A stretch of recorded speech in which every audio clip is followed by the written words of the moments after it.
तमाम दोस्तों का शुक्रिया। यहाँ पर हमारे जंग के भी पॉलिटिशियंस बैठे हुए हैं। नदीम चंद साहब मेरे साथ आए हैं। यूएस इलेक्शन हुआ है और उसमें डोनाल्ड ट्रंप साहब जो है वो इलेक्शन जीते हैं। बहुत सी उम्मीदें जो हैं वो लोग ले बैठे हैं और कह रहे हैं, जैसे आपने बात की कि जी हमारे पीटीआई के दोस्त उम्मीद करें कि जी शायद वो बानी चेयरमैन की कोई राय हो जाएगी। मैं नहीं समझता कि उनकी पॉलिटिक्स में ऐसा कोई पार्टी एजेंडा था या इलेक्शन का एजेंडा था कि वो जब कामयाब होंगे तो बानी चेयरमैन को जो है वो आज़ाद करेंगे। उनकी अपनी पॉलिसीज़ होती हैं, चीज़ें होती हैं, तो मैं नहीं समझता कि ऐसी कोई चीज़ है।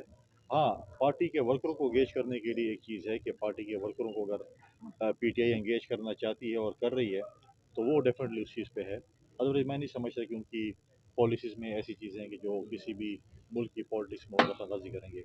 जहाँ तक पेशावर में आज काबीना के इजलास में आईजी इस्लामाबाद के ख़िलाफ़ या दूसरी के ख़िलाफ़ जो है वो एफआईआर का ज़िक्र हुआ, लेकिन क्या वो ये बताएंगे जो बाकी नुकसानात हुए, हमारे सरकारी वसाइल इस्तेमाल हुए इस्लामाबाद की चढ़ाई के ऊपर, आज भी एम्बुलेंसेस, आज भी फायर ब्रिगेड जो हैं वो इस्लामाबाद में खड़े हैं।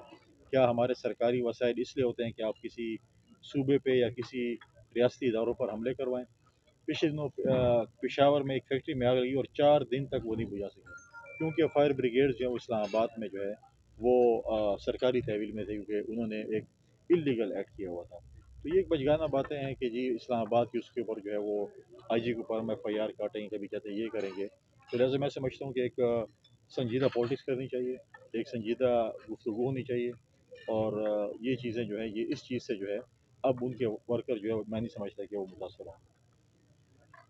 सर ये देखिए सिर्फ असासा नहीं है, वहाँ पर जो है वो असातिज़ा कराम, बाकी सरकारी मुलाजमीन, हमारे जो लोकल गवर्नमेंट के जो हमारे नाज़मीन हैं, कौंसलर्स हैं, बाकी हमारे जो नुमाइंदगान हैं, वो एहतजाज कर रहे हैं कि उनको लोकल गवर्नमेंट को फंड नहीं दिए जा रहे, तनख्वाहें नहीं दी जा रही, पेंशन्स जो हैं और तनख्वाहें यूनिवर्सिटीज़ में नहीं। 34 हमारे पास यूनिवर्सिटियाँ हैं, जिसमें से 26 के वाइस चांसलर्स नहीं हैं, और पंजाब में तो 7 अरब रुपए रखे गए यूनिवर्सिटीज़ के लिए।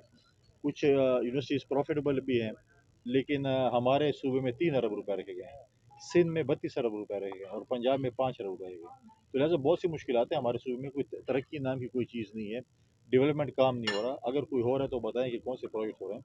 हम भी टीवी में देखते हैं बाकी सूबों को कि यहाँ पर ये तरक्याती काम हो रहे हैं, इस प्रोजेक्ट का इफ्तिताह हो रहा है, इस प्रोजेक्ट में ये चीज़ हो रही है। कभी आपने देखा है कि केबी में कोई प्रोजेक्ट की संग बुनियाद रखा हो या कोई इफ्तिताह हो रहा हो कि ये संग बुनियाद रखा है, ये लेकिन इस वक्त सबसे अहम मसला जो खैबर पख्तूनख्वा का है वो अमन और अमान का मसला है। इस वक्त जनूबी अजला जो हैं, आपके साथ भी लगते हैं डी खान के इलाका, फिर टांग, लकी, बनू, कुहाट, करक, पाड़ा चिनार तक आप जाएँ तो लॉ एंड सिचुएशन जो है वो बहुत ही गंभीर है। इस वक्त पाड़ा चिनार में 1 महीना हो गया है, रोड कनेक्टिविटी ख़त्म है, वहाँ पर न खुराक का सामान जा रहा है, न दवाइयाँ जा रही हैं, अगर जा भी रही हैं तो इतनी कम मकदार में जा रही है कि उनके रेट्स 100 गुना बढ़ चुके हैं। इस तरीके से स्वात में जो मिसहैंडल किया गया डिप्लोमेट्स को, वो भी आपके सामने है। लॉ एंड ऑर्डर जो है इस वक्त खैबर पख्तूनख्वा आप देखें दफातर मेजोरिटी बंद हो गए हैं, हमारी अदालतें जो हैं वो शिफ्ट हो रही हैं दूसरे ज़िलों में। तो ये हमारे लॉ एंड ऑर्डर की